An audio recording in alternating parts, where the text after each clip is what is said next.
নমস্কার, আপনাদের চ্যানেল গ্রাম্য রান্নাঘরে আপনাদেরকে স্বাগত। চারিদিকে জলে ডুবে গেছে, আমাদের রান্নাঘরের এখান পর্যন্ত আসছে। আর রান্নার চালা যেখানে আমরা রান্না করি সেখানে পুরো ভিজে গেছে।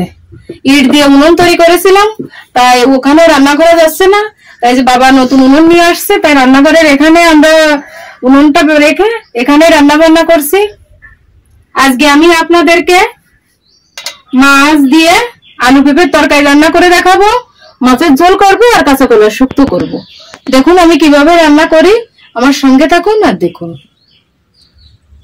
মাছগুলো আমি প্রথমে ভেজে নিয়েছি, এখন আমি কড়াইতে তেল দিয়ে দিচ্ছি। মাছ ভাজারও তেল ছিল, তার উপরে একটু তেল দিয়ে দিলাম এবারও। আর আপনারা যারা আমাদের এই রান্নার ভিডিও দেখছেন, অবশ্যই প্রথম থেকে শেষ পর্যন্ত দেখার অনুরোধ রইল। তেল গরম হয়ে গেছে, এখন আমি পেঁপে আর আলু দিয়ে দেবো তেলের ভিতরে।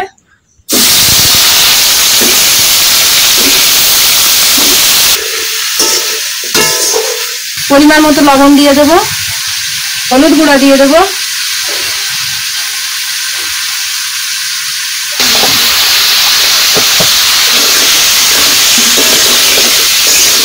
এবার আমি ভালোভাবে আলু পেঁপে ভেজে নেব।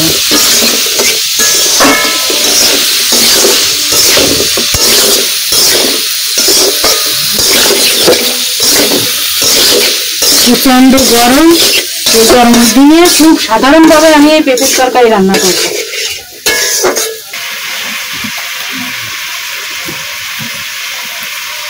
আলু পেঁপে ভালো করে ভেজে নিয়েছি, এখন আমি জল দিয়ে দেবো।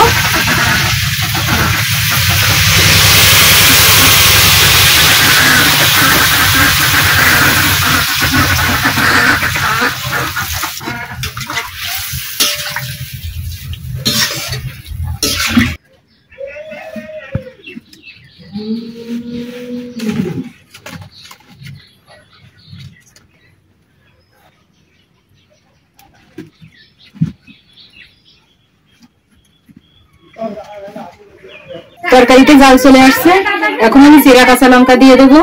এই যে গাছের কাঁচা লঙ্কা, খুব ঝাল এতে।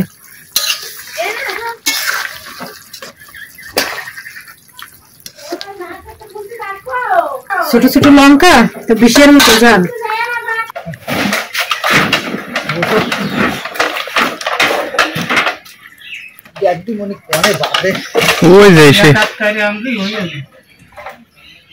বাড়িতে কি হবে তাহলে? রান্না করে ঠাক দেবা?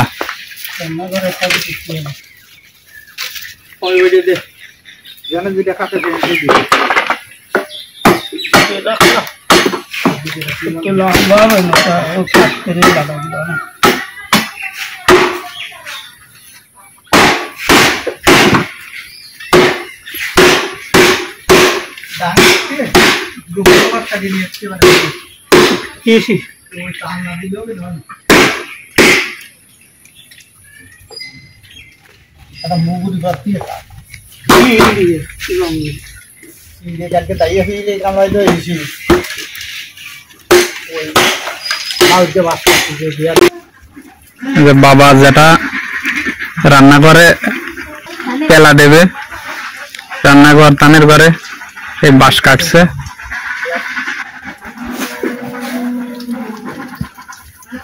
আর এই যে কাকাকে বাড়ি যাতে বাঁশের চার বাঁধতে দিয়েছে। কি অবস্থা তাইলে সবার এখন।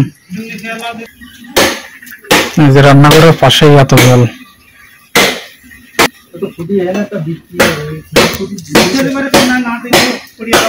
এটা হচ্ছে আমাদের ঘরের পিছনে, এখানে চার বাঁধতে দেবে।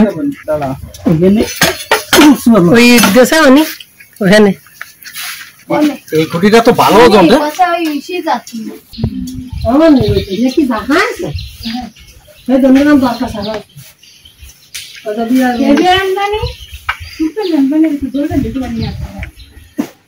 আলু পেঁপে সিদ্ধ হয়ে গেছে, এখন আমি ভেজে রাখা মাছগুলো দিয়ে দেবো।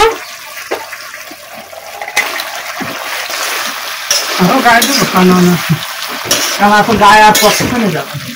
তরকারিতে মাছ দেওয়ার পর কিছু সময় জাল দিয়ে নিয়েছি, এখন আমি নামিয়ে নেব ফোড়ন দেওয়ার জন্য।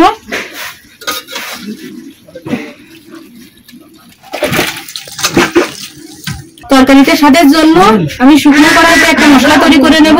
এই যে জিরে, ধনে আর গোটা গরম মশলা আছে, এই দিয়ে আমি একটা মশলা তৈরি করে নেব।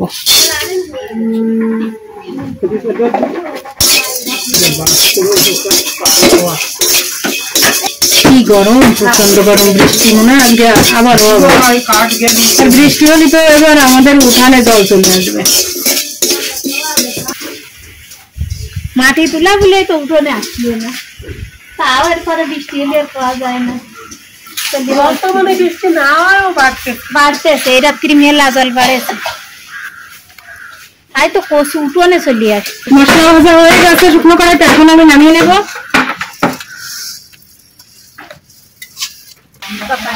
তারপরও তো ভয় লাগে, তাও সাহস হয়ে গেল। কড়াই গরম হয়ে গেছে, এখন ফোড়নের জন্য কড়াইতে আমি তেল দিয়ে দেব। তেল গরম হয়ে গেছে, এখন আমি ফোড়নের জন্য দিয়ে দেব শুকনো লঙ্কা। শুকনো লঙ্কা বেশ লাল লাল হয়ে গেছে, এখন আমি দিয়ে দেব গোটা জিরে।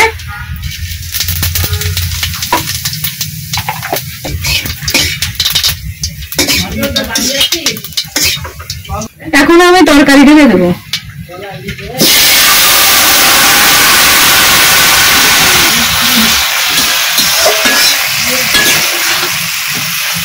ফোড়ন দেওয়ার পর তরকারিতে কিছু সময় জাল হবে, জাল হতে হতে আমি মশলা বেটে নেব। ভাজা মশলাটা বাটা হবে।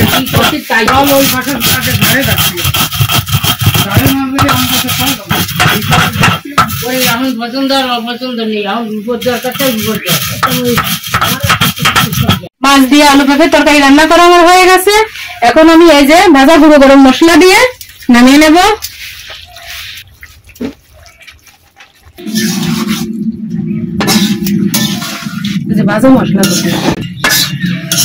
ভাজা মশলা দেওয়ার পরে তরকারিতে খুব সুন্দর একটা সুঘ্রাণ বেরোচ্ছে, এখন আমি নামিয়ে নেব। মাছ দিয়ে আলু পেঁপে তরকারি রান্না করা হয়ে গেছে, এখন আমি মাছ দিয়ে কাঁচা কলার শুক্তো রান্না করবো। শুক্তো ফোড়ন দেবো, কয়টা নিমের পাতা নিয়ে আয়। যাচ্ছি। এই যে নিম গাছ, এর থেকে শুক্তো ফোড়নের জন্য নিম পাতা নেব। এই যে এটা একদম ফ্রেশ আছে, এটা নেব। এই যে নিমের পাতা। একটা শীষ সব লাগবে না, কয়েকটা পাতা দিলে যাবে। ফোড়নের জন্য কড়াইতে এখন তেল দিয়ে দেব।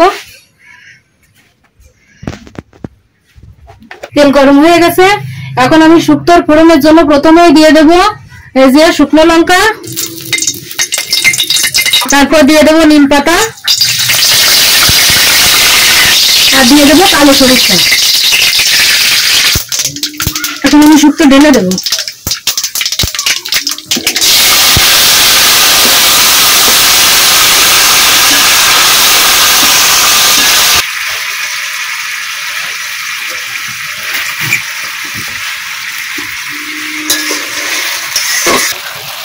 তো রান্না হয়ে গেছে, এখন নামিয়ে নিচ্ছি। তো রান্না হয়ে গেছে, এখন আমি মাছের ঝোল রান্না করবো, তার জন্য কড়াইতে তেল দিয়ে দেবো। তেল গরম হয়ে গেছে, এখন আমি তেলের ভিতরে দিয়ে দেবো গোটা জিরে, আর এখানে বোন শুকনো লঙ্কা, পেঁয়াজ, রসুন, আদা, জিরে, ধনে বেটে একসঙ্গে রেখেছে, এখন আমি সেই পেস্টটা দিয়ে দেবো।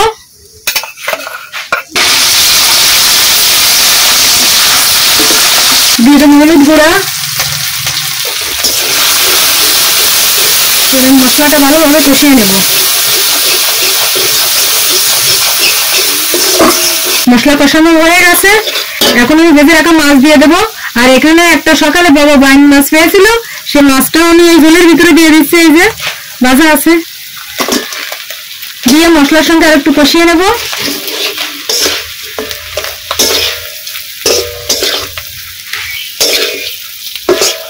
মশলার সঙ্গে মাছ ভালোভাবে কষিয়ে নিয়েছি, এখন আমি জল দিয়ে দেবো।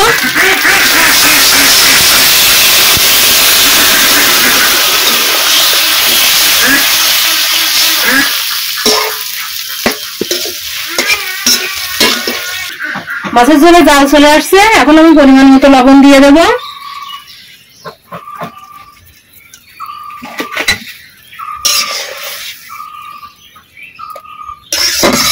দিয়ে এভাবে আমি কিছু সময় জাল দিয়ে নেব, তারপর ভাজা গরম মশলা গুঁড়ো দিয়ে নামিয়ে নেব।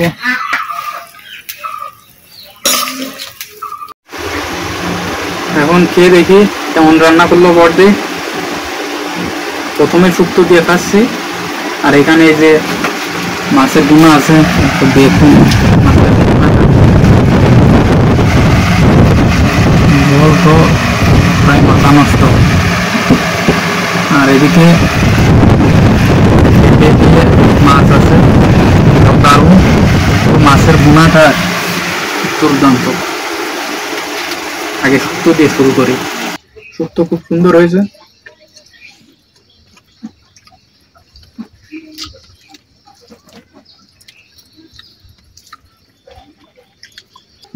বাড়িতে জল উঠে গেছে, উনুনে রাঁধতে পারতেছে না, এখন ওই চুলো কিনে এনে দিছি, সেই চুলোয় রান্না করতে সকালে খাইছে সিঁড়ি। আমার খুব খিদে লেগে গেছে, এখন তাই আমি খাওয়া শুরু করেছি। কিছু বলবো সে সময় নেই, খিদের টানে। খুব ভালো হয়েছে। আমিও সকালে পান্তা ভাত খাইছি, আর এখন খাচ্ছে দুপুর বেলা। আমাদের এলাকায় এখন সবারই প্রায় একই অবস্থা, সবার বাড়ি জল উঠে গেছে। এখন পেঁপে দিয়ে খাবো।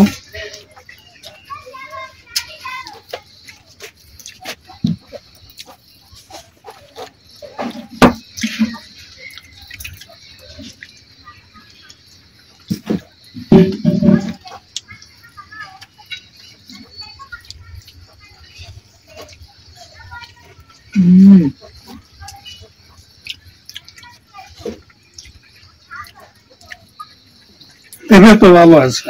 পেঁপে তো দুর্দান্ত হয়েছে, আমি তো ভাবলাম তো ভালো হবে না।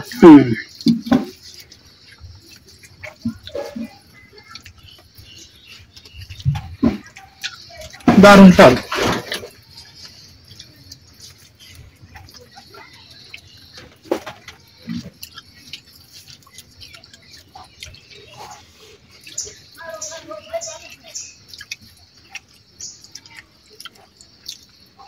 মাছ খাই, এখন মাছের বোনা খাবো। দেখুন দেখুন অবস্থা। ও তেলাপিয়া পুটি, কিছু ভাত লাগবে, ভাতে অল্প করে ভাত নিই। গ্রাম যা বেরোচ্ছে দুর্দান্ত।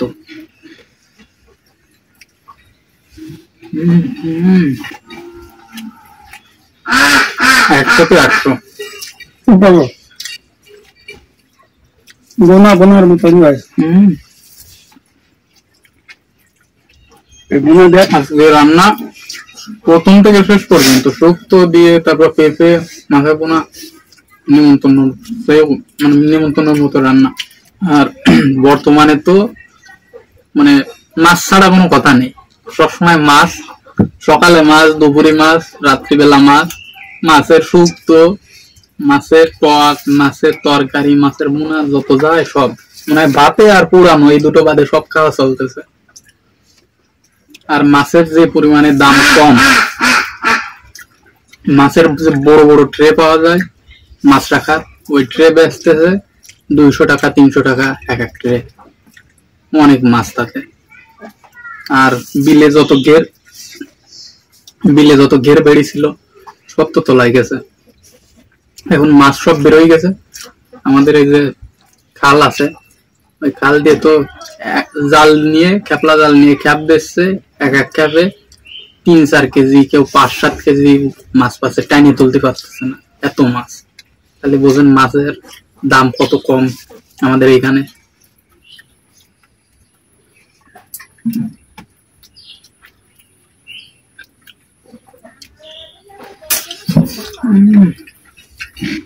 আমাদের ভিডিও যদি আপনাদের ভালো লেগে থাকে, আমাদের ভিডিওতে লাইক করে দেবেন, আমাদের চ্যানেলে যদি আপনি নতুন হয়ে থাকেন আমাদের চ্যানেলটিকে সাবস্ক্রাইব করে বেল বাটনটি বাজিয়ে আমাদের পাশে থাকবেন।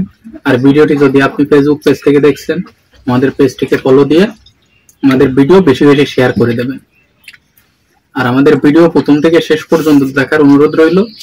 আপনারা সবাই ভালো থাকেন, সুস্থ থাকেন।